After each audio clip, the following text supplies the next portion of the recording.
let me first say I watched this for the first time last week, and then I reviewed it, and I was so nervous to sit here with the three of you. I'm so honored to be here. But watching it tonight in this theater, I realized what makes this film so special. And when you watch Sandy be asked to describe her love for Chris, she can't describe it. And so I thought of this quote by the Sufi poet Rumi, who said, "Love cannot be described, it must be tasted." And I have to say, Ryan and Ben, your film really makes this audience and everybody who sees it taste their love, and that is amazing. I think it deserves another round of applause, because that is just...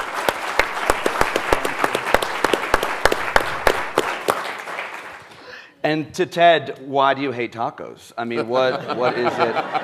What is it?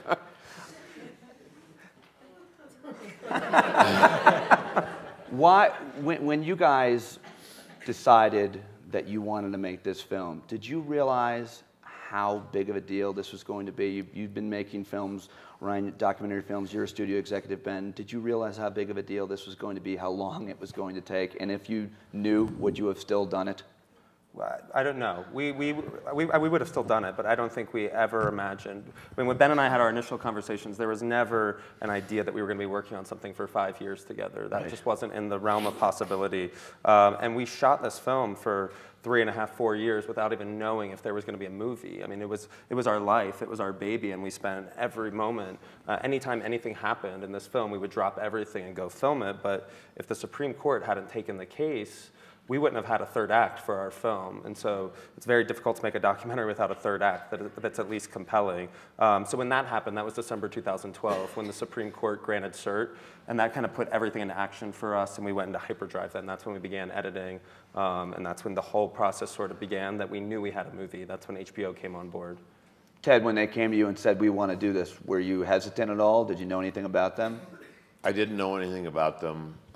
We thought when this case started that it was a potential landmark civil rights decision in a civil rights case. I don't think this has ever happened before, that a case like this has been filmed in real time from the very beginning in the most intimate moments all the way to the end to accomplish a historic outcome in California, changing the lives of people.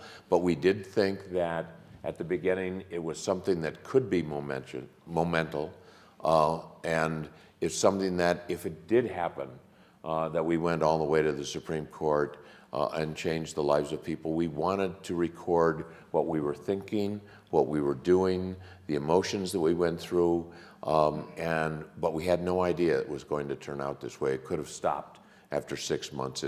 There's a million things that could have happened. No one could have forecast what the outcome was. These guys were so fantastic. They were in our offices, as you could see. They were in our meetings. They were in our preparation centers. And they were unobtrusive, but they were there all of the time. I've seen this several times now, and I'm still blown away by the experience of what they recorded and the sensitivity that they demonstrated by doing this, and the fact that they were there when so many unexpected things happened. President Obama calling on the telephone conversations with the Attorney General and the clerk of the Los Angeles court system, allowing them to get married. They were there at every moment. This is such a beautiful film, and I'm just so glad that we decided, yes, they could do it. Yeah, you just mentioned that. How did you guys do that? We saw it at the end where one was in Los Angeles, and the how did you do that? So a lot through the 5 years that we were filming, there were a lot of moments where we would just get phone calls saying, you know, jump on a plane and go, something might happen, and half the time nothing would happen. So really? We spent a lot of, you know, flights and a lot of time where, you know, I'd leave work, he'd be working on other films, and he'd have to drop everything, and one of us at least would have to go somewhere. So we knew that there was a chance that weddings could happen, but the Supreme Court, usually it takes like around 25 days for their decision to take effect. So nobody was really expecting it to happen that quickly, and someone was tipped off that this decision was possibly coming down. And someone said to us, like, one of you needs to get to San Francisco and one of you needs to get downtown Los Angeles. So Ryan was wearing shorts and a t-shirt, jumped on a plane to San Francisco, happened to have his camera with him, and went to Chris and Sandy's wedding in shorts and a t-shirt. And I drove downtown through like LA rush hour traffic and met up with the guys and went to Norwalk where they were getting their license. And it was this sort of surreal experience that we just happened to be able to get there and be in both places at the same time.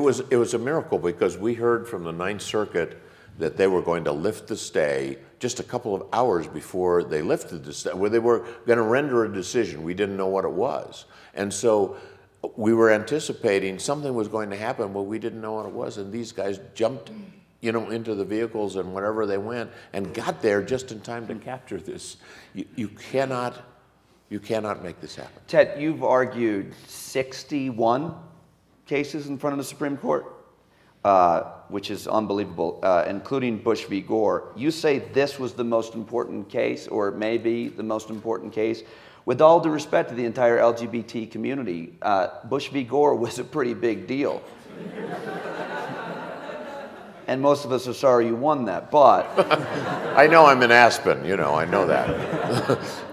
But we're so glad you won this one. How is this, or why is this? Well, you cannot watch this film and not know the answer to that. Right. This had an impact on the lives of so many people. We fell in love, and Chris and Sandy and Jeff and Paul, and no matter how many times I see this, and we were with Paul and Jeff, had a reenactment of their wedding Saturday night in Los Angeles. David Boies and I came, and we did the officiating. We were called the officiants, or something like that, for their wedding just Saturday. And these guys were there, and it was reproduced this emotion and experience, and Sandy and Chris were there. You cannot watch this movie and not know the answer to that question. The lives of people that we potentially were going to change, and as it turned out, Proposition 8 was a hideous thing and so destructive, and you get a feeling for the impact of the discrimination through the minds and the eyes of the plaintiffs in this case, and they've just done such a spectacular job of capturing the emotions and who these wonderful people are. Just to be a part of them and to do something that could change their lives was, David and I feel the same way. There's nothing that could ever approach that. Ben, how did you build trust with Jeff and Paul, Sandy and Chris? Because, I've been asked to do reality shows, and I said, no, that will ruin my family. I don't want cameras in my house. You guys did such a great job capturing, and I can't believe how much probably didn't make it in the film. We can talk about that, but you did such a great job capturing the intimacy in their homes, with their families, with their kids. Did you have to build trust with these two couples? Absolutely. There was probably a good 6 months that we spent getting to know them before the actual trial, so there was a lot of time, and it wasn't instantaneous. Especially with Chris and Sandy, they've got 4 boys. They're very protective mothers. They care a lot about making sure that their family isn't exposed, and they weren't signing up to be the figureheads when they signed up. At the beginning of the case, they didn't know that there would actually be a trial. So they thought these cases would be decided on the briefs, and they wouldn't have to testify in court. So the fact that they were going to have to go on a witness stand, testify about very personal things in their life was not something that they even knew was going to happen. So when that happened, they were brave and they stepped up to that challenge. But on top of that, they agreed to let us follow them, which I still can't fathom why they would do. But I think it's so important because, I think education was such an important part of what these guys were doing. And we wanted to capture that so that people could get to know people. Like David Blankenhorn said, it's really just about getting to know people. And I think if people get to know Chris and Sandy and Paul and Jeff, they'll see some of the harm that is done by laws like Proposition 8. Did you give them any approval on the edit? No. No? No, but we did. I mean, we fell in love with them over 5 years. And so we gave no one approval on the edit. Ted and David, they had no approval on the edit. Chad had no approval on the edit. And we were just waiting for a moment where someone was going to creep up and say, wait, we haven't signed a release form. let us see the film. And to all of their credit, anything that we filmed, we were allowed to include. There were very few moments when we weren't allowed to film things. But with Chris and Sandy and Paul and Jeff especially, we fell in love with them over 5 years, and we were very sensitive to things that they might want or not want in the film. So we showed them the film early before we finished it, and we gave ourselves enough time that if they had wanted something changed, that we could do it. And they didn't want. I mean, Sandy always jokes that there were a few vanity comments, like I look fat in that picture. Can you change it out? Right. And we of course do that because we love Sandy. But nothing substantial did they ask for change. What about this guy? Was he okay with We all were the all shots? fat in the picture. I actually remember showing it to Ted for the first time. So we flew to DC and we were showing it to him at his office. And I had never seen Ted in a bad mood ever, but something had happened that day where something was going on with one of his other cases and Ted was just stressed. And then he walked out and Ben and I had this moment where we were like, maybe this isn't the time to show it to him. I mean, we'd been doing it for 4.5 years. We were like, maybe we should just fly home and we'll come back on another week when he's not so stressed. And he said, no, let me watch it. And we watched behind Ted, so we couldn't see his reaction. Ben and I were in the back. And then when the movie ended, Ted swiveled around in his chair, and it looked like a train had hit him. He was crying so hard, and Ben and I just looked at each other like, oh, okay, we're fine, we're fine. Ted Olson has tear ducts. I want you all three to answer this question. The film came out fairly recently, and you know how impactful this decision is, obviously, Ted, and you know your role in it, and I'm sure you are extremely proud of it. But this film, you showed the graphs, the charts, and the change in attitudes in America, public opinion on homosexuality and gay marriage. Do you realize how much this film will contribute? There's 19 states plus DC to the changing of opinion of the Americans when they see this. Have you heard from people saying, I want to show this to my parents or my family to change their mind? Do you realize, Ted, not only the impact of the outcome of the trial, but the impact of this film? I want everyone in America to see this film. I do not believe that there's anyone that can see this film. I'm sure I'm wrong about that, but I do not believe that there's anyone that can see this movie and not root for the plaintiffs to have happiness and to have a life of acceptance and equality. I just don't believe that there's anybody out there with a heart so cold that they can't support people as a result of this film. Now, the change in public opinion that's happened over the last few years is totally remarkable. Justice Ginsburg just said something recently about she's never seen anything this changing so rapidly, so dramatically on what was once a wedge issue in this country. There's 25 to 30% difference in the public opinion polls in 5 years. When we started this case, there were three states that permitted marriage equality, now 19. There's a lot of things that contributed to that. The case itself and the trial and the witnesses and the people that watched the evidence in this case, getting to know the plaintiffs and so forth. But the movie is going to be dramatic because people will look into the lives of the plaintiffs and they cannot have an opinion otherwise, it seems to me, at the end of the day. I think this will be very dramatic. Ben, what have you heard from people? I mean, I think it's worth mentioning that we're really lucky to have someone like HBO on board because it will get into homes that otherwise wouldn't seek out this kind of film. And I think to your point, I think one of the things that as we've traveled around the country screening the film that has really stood out to us is how while the people who may come to see this film may be a self-selecting audience that are prone to agree with most of the arguments that are presented in it, the great takeaway is that those people come up to us after the screening saying, you know, my parents aren't accepting of me and I really want to show them this film. Right. So if people can use it as a tool in that way, I think we'd be really excited. Yeah, I mean, just to add, I mean, Ben grew up in Indiana and I grew up in Georgia, and there weren't a lot of films like this when we were growing up in places that were not particularly LGBT friendly and frankly are still not that LGBT friendly. So I am just excited to think about people like us in states like that who will come across something like this. And that's, I don't mean to, that's not Ben and me. I think that's Chris and Sandy and Paul and Jeff. I mean, we just released our film theatrically. I just went to the Atlanta premiere because I'm from Georgia, and a friend, my best friend from high school, his mom came up to me after the film. She's very, very conservative. She's the head of a marriage organization in Georgia, and came up to me after the film in tears and like wouldn't stop hugging me and just kept saying, I've been so wrong on this issue. I'm so sorry. Really? And that's not the first time that's happened to me with people in my life from Georgia who have seen this film. And Chris and Sandy were there, and I think, you know, she's the mother of 4 kids. They're the mother of 4 kids. She watched their Q&A after the film. She watched people like Ted Olson, who she respects so much, fighting for human rights. And I just hope that, you know, Ben and I didn't set out to like change hearts and minds with this film, but to open people's hearts and minds and at least have them watch this story for an hour and a half. And like Ted said, I would challenge anyone to be unhappy for Chris and Sandy and Paul and Jeff in the final moments of the film. Have you screened it at the Westboro Baptist Church yet? Are you? Do they have electricity there? They may not have electricity. Ted, what have you heard? You know, that great scene that you guys included with Rush Limbaugh and other conservative all-stars.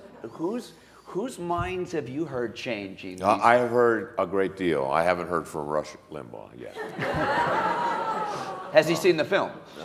I don't know whether he's seen the film, and I don't know whether he'll go to see the film. I hope everybody in America sees this film. I wrote at the beginning of this trial an article that was the cover story in Newsweek magazine called "The Conservative Case for Gay Marriage." And when I said, and it was in the film earlier, what do you think about being able to talk to conservatives about this issue? Will you be able to change people's minds? And I said something about, I haven't talked to all of them yet. I believe, and I heard from lots of sources, individuals. I did a program with Chris Wallace on Fox, and I got all kinds of calls and emails of people saying, I didn't understand the issue, I didn't agree with you, I've changed my mind.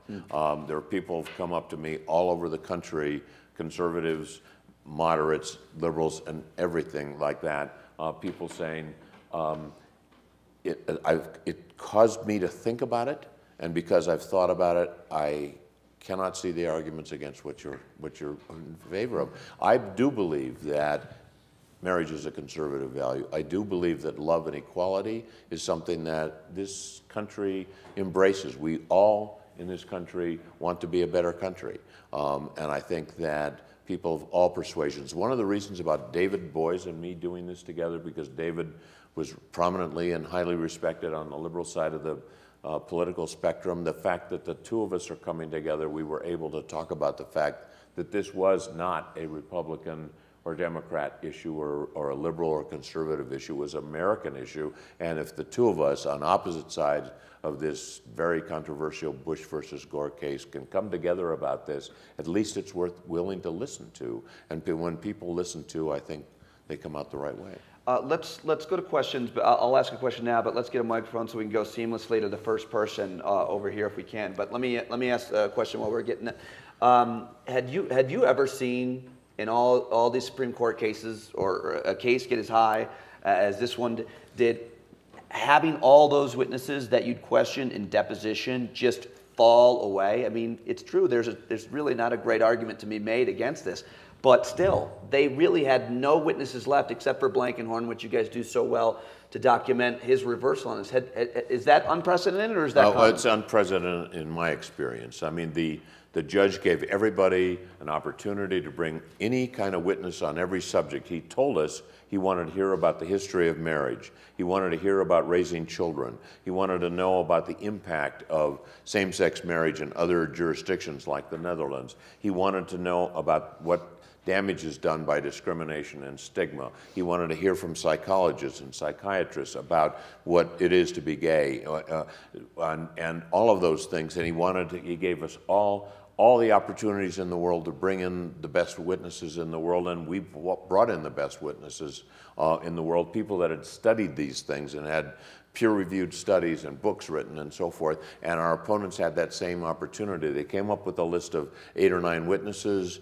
David Boies and other members of my firm and David's firm took their depositions. All but 2 of them vanished. They decided not to appear. They were otherwise occupied or something like that. They really didn't have anything to say because those depositions and that cross-examination exposed the weaknesses in their position, and either they decided not to show up or their lawyers decided we don't need need you there. And the two that did show up, the other one was a political science, and he didn't really help the other side either. And Blankenhorn turned out to completely change his mind. Now, to his credit, as you saw him say, he appeared for these guys.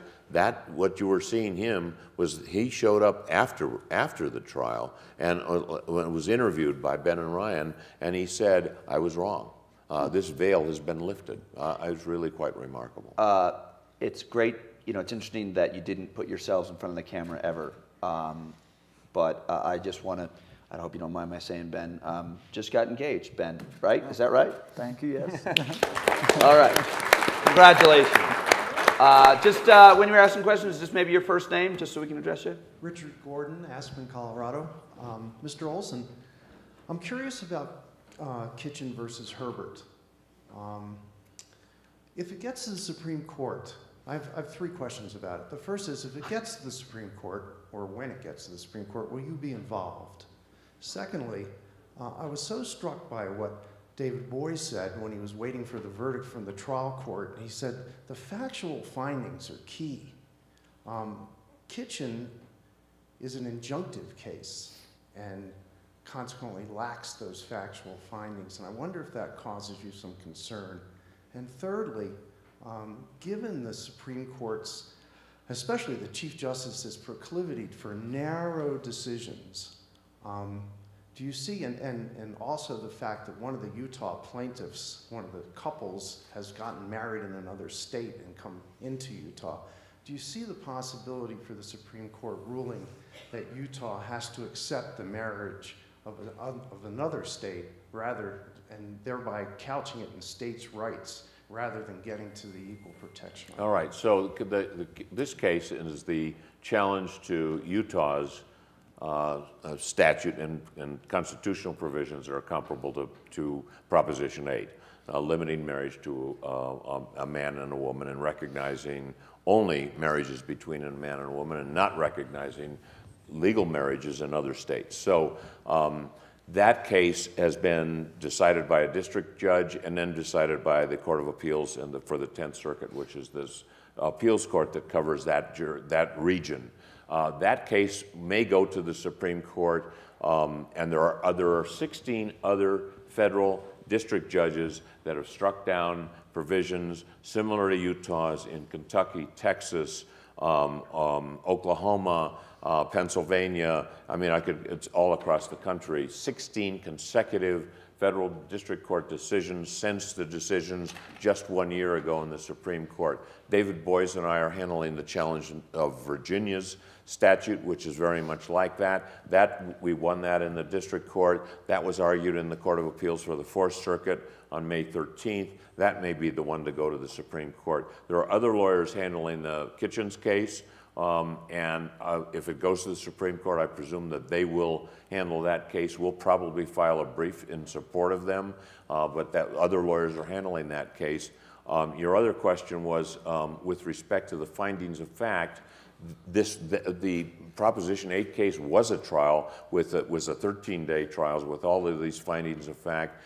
Almost every single one of those other federal judges have relied on the United States Supreme Court decision in the defense of marriage case and on the findings by Judge Walker in the Proposition 8 case. So there's a strong factual record on which federal judges in other parts of the country and appellate judges can rely. So that's very, very helpful. I don't think you have to try every single one of these cases and have the same trial all over again. It's just not going to happen. So I think the record has been pretty well established, and no one's ever come up with a factual record that really disputes anything that we proved in California.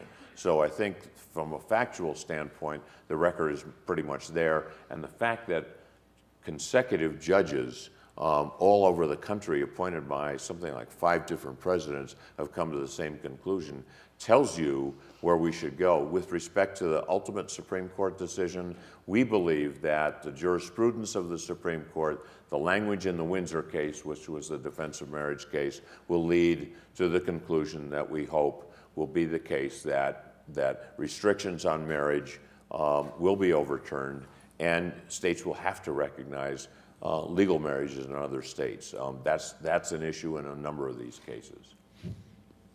Right here. Was there any concern about the loss of attorney-client privilege by having outside filmmakers as you were preparing your witnesses, et cetera, during that process? Yes, that's a very good question. I've been asked that a number of times. The concern that we had when we were approached about this is that there are confidences that are exchanged between attorneys and clients. That's protected. That can't be disclosed.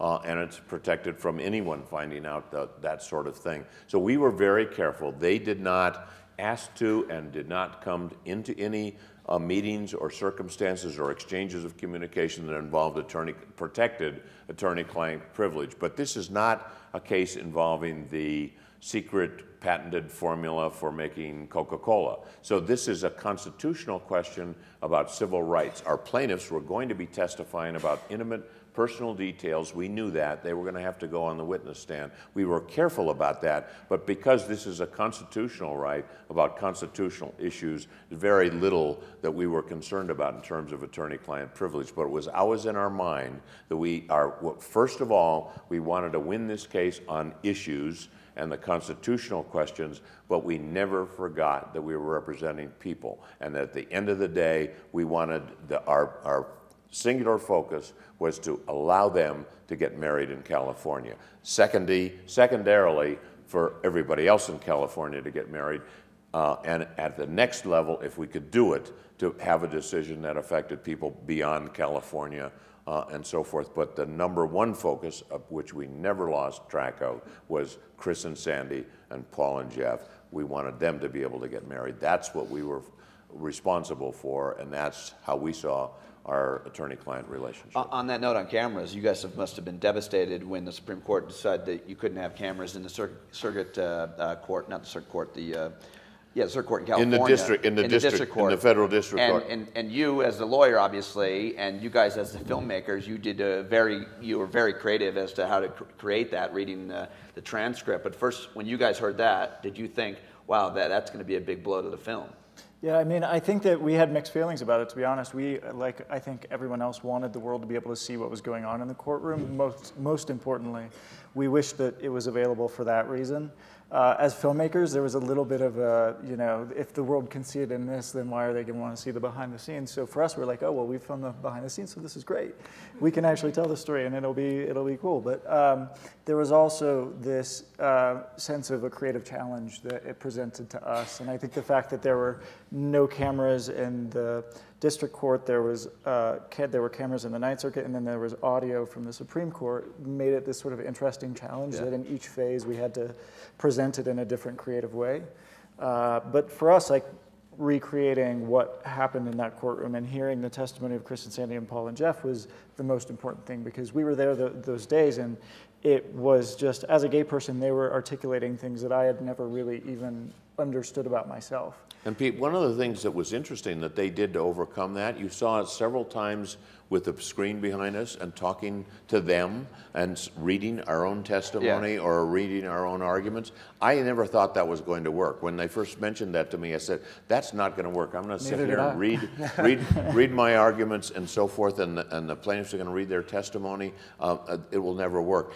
It worked beyond my wildest dreams. I think it's a very creative solution to that problem. And it sort of reconstructed everything. And when you see it happening, you forget about they're sitting there reading their lines. Let's go back out. Where's the mic? We'll go here and then up there and then back over here. Yeah. Thank you. I love this film, and it brings up, as all great films do, questions that have to do with fact patterns. I was shocked at the weak defendants in this case, at the weak case that they mounted, and yet the Supreme Court found 5-4 in your favor, Mr. Olson. So there is an argument, a better argument, some argument that was not made. did you and Mr. Boies ever consider what that argument might have been? We did everything we possibly could, as we hope to be good lawyers, to try to anticipate every argument that could be made on the other side. In preparing, we would have one of the members of our team take the other side. We did moot courts. You saw a moot court at the very beginning of the film where I was being interrogated by members of our legal team and people from outside. The lawyers from outside the legal team. We had several different people in there, but we also did, which you didn't see on the film, members of our own team being interrogated, pretending to be the opponents. The arguments are not there. The arguments are, it's always been that way. That's not a very good argument. The argument about procreation, which you saw somewhat explored in the United States Supreme Court, doesn't make any sense. Procreation has never been a condition or requirement of marriage. People that are older, people that are not interested in having children get married.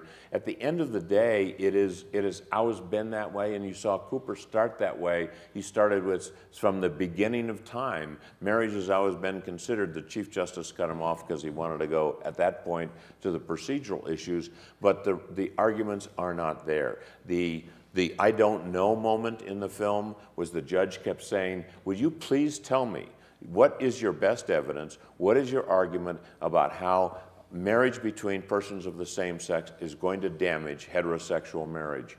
And he said this, is it going to cause people to get divorced? No.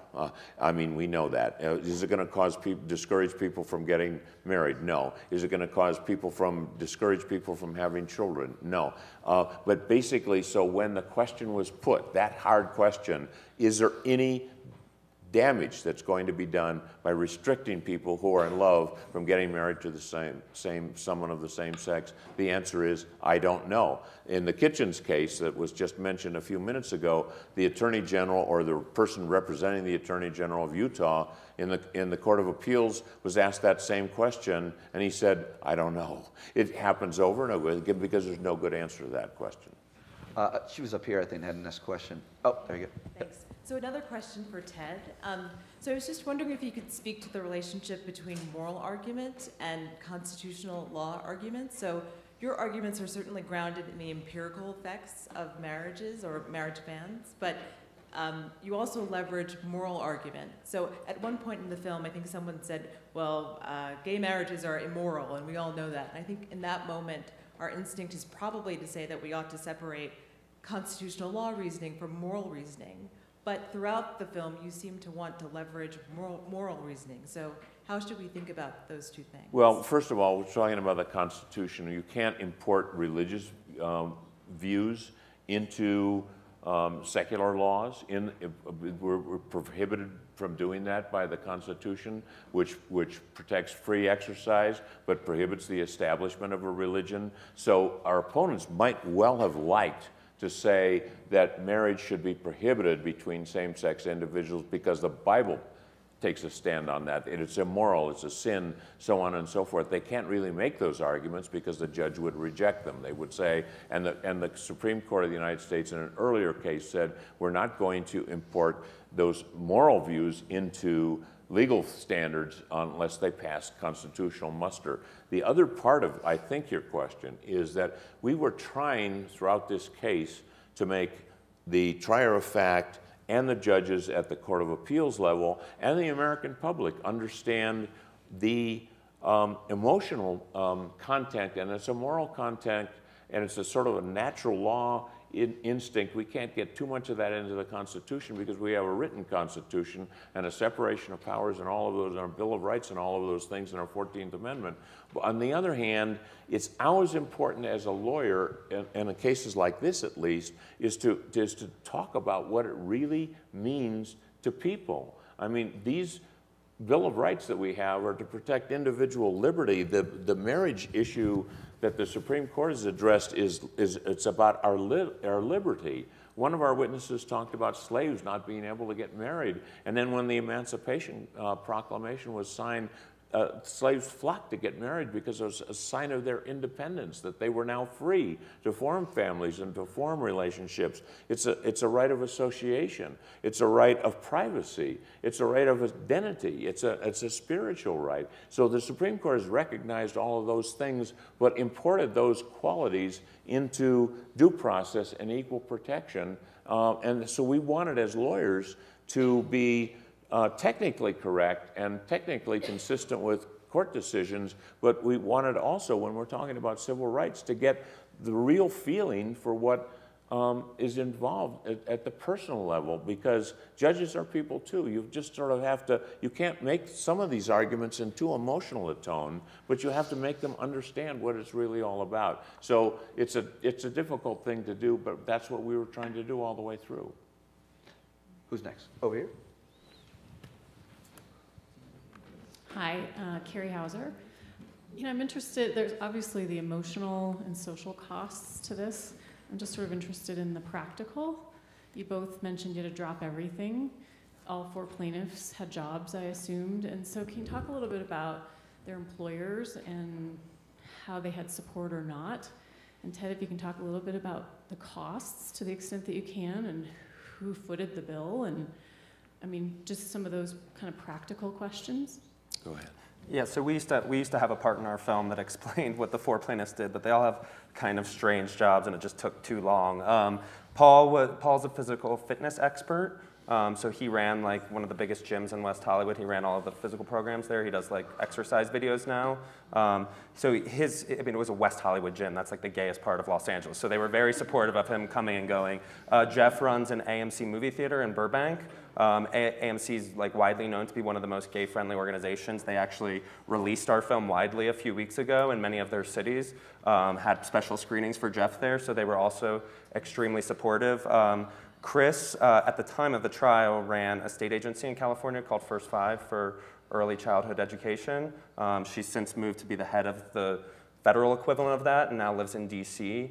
So I think hers was probably the most time demanding and difficult during the trial to deal with. And Sandy also works for the government, for Alameda County, which is in Northern California, running IT systems. But I mean, even now, I mean, it's strange that they're not here with us because we've been traveling for the last 7 weeks nonstop with this film. And typically we have one of the 2 couples beside us, if not all 4 of them. And even all 4 of their employers have been supportive of this. And I think that's kind of shows where the needle is now, and that the employers are being that supportive of a film like this getting out, because you know the trial's over and now they're just stars of a film, but they've been very surprised with how well they've been received in traveling with the film. And I'll answer briefly, unless you wanted to. No, go ahead. Go ahead. As far as the legal fees are concerned, David Boies' firm and my firm put all of our energy and effort into this. David and his firm contributed every moment of their time.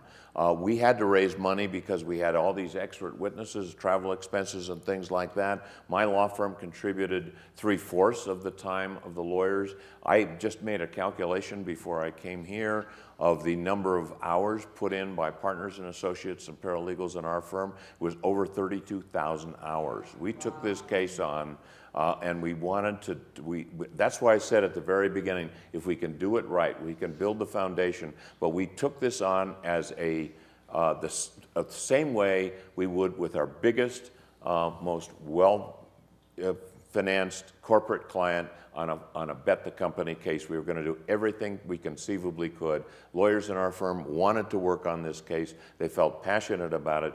We had to, because we're a business, we had to receive some funds to support it, and we tried to raise money to encourage people in the entertainment community in Los Angeles, in the San Francisco area, high-tech community, in the finance world in New York. People contributed to legal fees and other expenses. We had huge public relations expenses because we were trying to engage in the American public at the same time we were doing a legal case. So that was fairly expensive, but it made it a community. People invested in this case. They had skin in the game. The financial community in New York that contributed to some of the legal fees then went on to help convince the legislature in New York to change New York's laws. So it wasn't just a legal team, but it was lawyers contributing an awful lot of their time.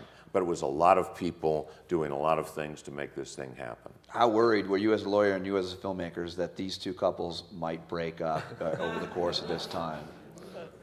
Not that worried. I mean, I don't know about you, but I saw their love and felt that it was pretty real. But just one other thing I'd point out, the organization that made that possible was the American Foundation for Equal Rights, and one of the board members is here and was hugely responsible for this happening, the lawsuit. Where are you, Jonathan? Oh, he might have stepped out. Okay, Jonathan Lewis, he's a local. Everybody, if you know him, thank him. We've got to wrap it up, unfortunately, but I know you guys probably don't want to answer this question, but there's a certain awards show in March in Los Angeles, and maybe the three of you and those couples will be on stage again. There's got to be a buzz about this. I hope everybody will watch it on demand, even though you saw it tonight, and tell your friends to. But the idea, award shows, you know, we can all probably agree that, you know, they're not that important, but they are for documentaries in terms of the exposure that this film can get. Ted says he wants everybody to see this. We all want everybody to see this. Is there buzz? Do you think that it'll get nominated? Is this something that you'd like to see happen? This is like the third time he's asked us this today, and we won't answer. No, I mean, I think what you hope for more, awards are great, right? But I think what you hope for more, the lifespan of a documentary, winning an Oscar is the end of a documentary's lifespan. The lifespan of the documentary leading up to that is all dependent on word of mouth. So I think that's what we hope for more than, you know, like if we get an Oscar nomination, that would be amazing, but you have to get shortlisted for the Oscar before that. That would be amazing. I think what we hope for most is that as many eyeballs are going to see this film as possible. And that might fuel something like that, it might not. But I think we're most dead set on making sure as many people, as many gay kids and not gay kids get to see a film like this. Right. Well, guys, thank you very much. An honor and a privilege to be here. Thank you.